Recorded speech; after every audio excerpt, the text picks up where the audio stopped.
She calls herself a personal trainer for the home and the office, and she's helping people simplify and get organized. And joining us now to help declutter our lives is organizational expert Jill Pollack. And I know we need some help here because we've been doing a little chit-chat. Yeah, just a little bit. Yeah. And you do not play around. No, well, you know, I mean, listen, I have certain gifts. I'm not good at everything, but decluttering and organizing, that's what I got.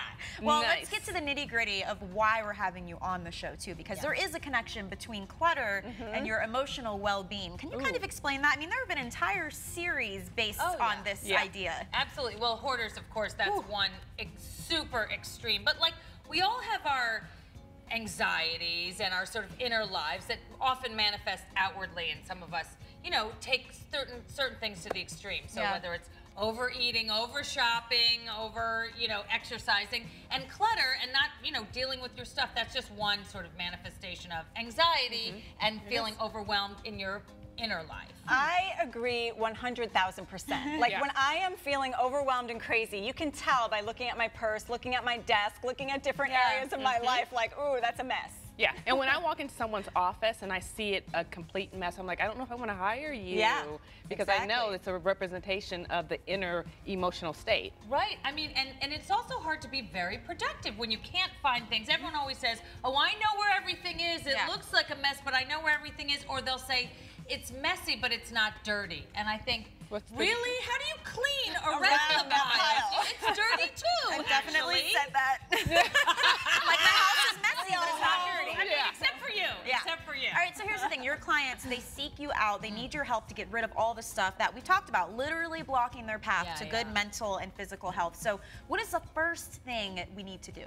Okay, so when I go to a client's house or I help someone, the first thing to do really is to get to know them, honestly. So I don't just go in willy-nilly and go, back up the dump truck, let's put it in there. You really need to know someone to understand. And some people are really ready and they're just like, take it all. Some people need a little cajoling, a little, you know what I mean, help along the way. And so everyone's always asking me, what's your system, you know, for organizing? And I say, I don't know. Are you tall? Are you short? Are you left-handed? Do you bake all the time? Do you not bake all the time? Do you want to knit, or have you, you know, what is your story? So I really get to know the person. But really the first thing one needs to do to get organized is you got to, like a surgeon, you got to shave the area before you operate. So you got to declutter everything and get rid of things that you really know you don't want. And that's really, I wish there was like a magic way around that. Like, oh, just lose 30 pounds and just, you know, eat a lemon before every meal. But oftentimes there's an emotional connection to the stuff that you're trying to get rid of. So how do you deal with that? Absolutely. There's always an emotional connection.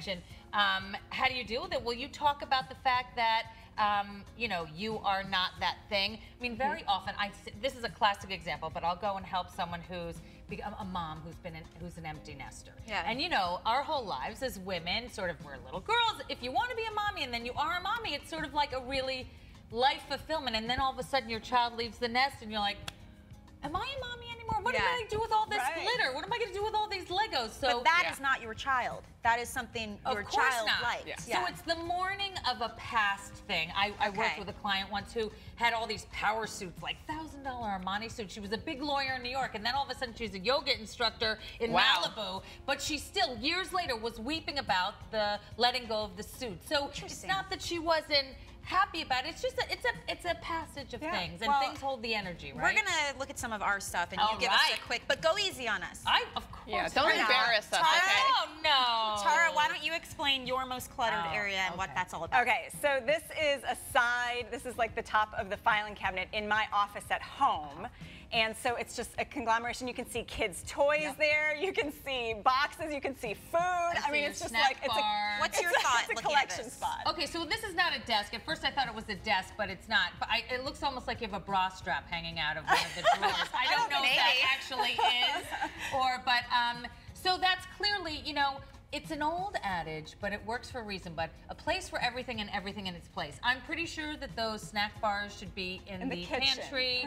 The children's toys probably have a proper place, as in a toy box or their rooms. Those books you have may be in a bookshelf or on your nightstand. So that's like, looks like the top of your filing cabinet is a catch-all, which means I don't know what to do with this right now. I'm going to put it here. So then it becomes a dumping ground, and then all of a sudden it's like an archaeological dig. Where'd that thing go? Where'd that thing go? I want to see piece, put it away. I want to see Miss Jada's, because she seems so put together to me. That is the inside of my computer bag. Oh. Yeah, so you see the computer in the center, but Is that a curler up in there? What is that round white thing? That is I think it's the top of my lotion bottle, and then if you look really close to the left, there's a box of Alka-Seltzer Plus, because I wasn't feeling well, so it's a lot of stuff. I'm not a technology expert, but I'm pretty sure you don't want to get exploded moisturizer on your computer. You're absolutely right. I'm feeling that at least if you're going to do that, which I understand, work and moisturizing go hand. Sometimes moisturizing is work. Put it in a plastic bag. Just that's my one little tip for you. I'll take it. That might save you $1,000 if it broke into I know, right? And I'm going to reluctantly show you mine as well. This is my mail pile. I loathe nothing more than mail. I hate it. We've had the mailman put a letter on our door before that said, "Come and get your mail. I can't put anything else in it." And so it piles up, it just stresses me out, and then if somebody's coming over, we'll throw it in a plastic bag and sort through it later. I have like 5 bags of mail. Okay, so first of all, I understand mail is a huge issue for so many people because it's like a lot of action. Yeah. You have to open the mail, read the mail, decide what to do with the mail, decide you're gonna do it later, never do it. It's very there's so much to do. First of all, a lot of that looks like junk mail. Yeah. So, you know, you could stop your junk mail before it even comes into your house. You can stop your junk mail before a tree even gets cut down. There are plenty of websites to do. There's 41pounds.org. There's Catalog Choice that can stop all those catalogs that you get like every 2 months where you're like, I've seen that bed before, I've seen that bed before, and you could just stop it. Don't you feel guilty when you get that? So preemptive is what you're saying. Exactly. Just cut it off before it even gets there. And the other thing is, so it's you have children, right? Yeah, 1. So well, 2 if you count my husband. But I'm saying, so what would you say to your child who's like afraid of like a monster right under the bed? Yeah. It's not real. It's not real. That mail monster is not real. You tackle it head on. Walk the walk, Michelle. All right. There you go. Deal with it. Thank you for helping us out. And make sure you guys check out her website, jillpollack.net, if you want to learn more. And stop the clutter.